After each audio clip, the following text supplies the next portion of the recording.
Som la Lucía Tierno, la Marta Vicente, l'Àngel Yasser i Elena Novoa. Som alumnes de tercera de l'ESO de l'Institut Front Marítim. I us explicarem com hem fet encapsulacions a nivell matemàtic. Esperem que el nostre experiment us agradi. I per fer l'experiment necessitarem 150 ml d'aigua, 1,8 grams de clorur de calci, 0,75 grams d'alginat de sodi, 150 ml de refresc de cola i d'estris, un colador, un vidre de rellotge, una espàtula, una vareta de vidre i una pipeta pastor. Barrejarem l'alginat de sodi en el refresc de cola i el clorur de calci en l'aigua.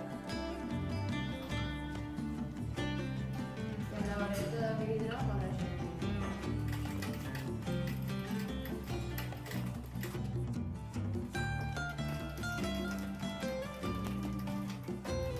A continuació farem petites gotes de la primera dissolució en cola i les deixarem caure a la segona dissolució.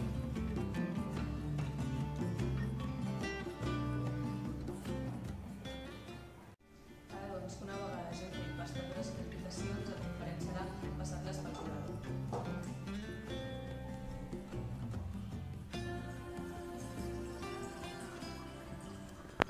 Després d'haver-les passat pel colador, hem de rentar-les una mica d'aigua per tal que puguin ser comestibles.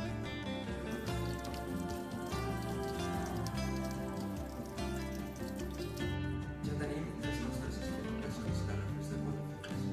Inclús són comestibles!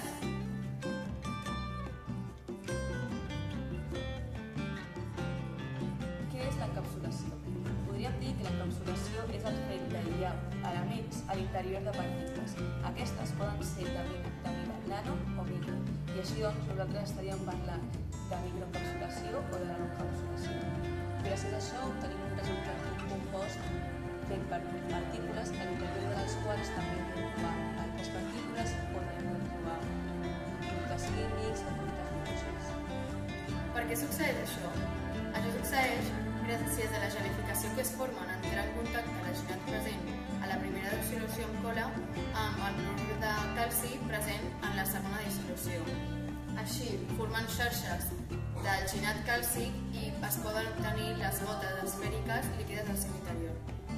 El nostre projecte es basa en encapsulació a nivell macro, però també hi ha altres tipus com poden ser a nivell micro, que es poden utilitzar per encapsular vitamines o proteïnes i que es poden utilitzar a l'àrea dels cosmètics.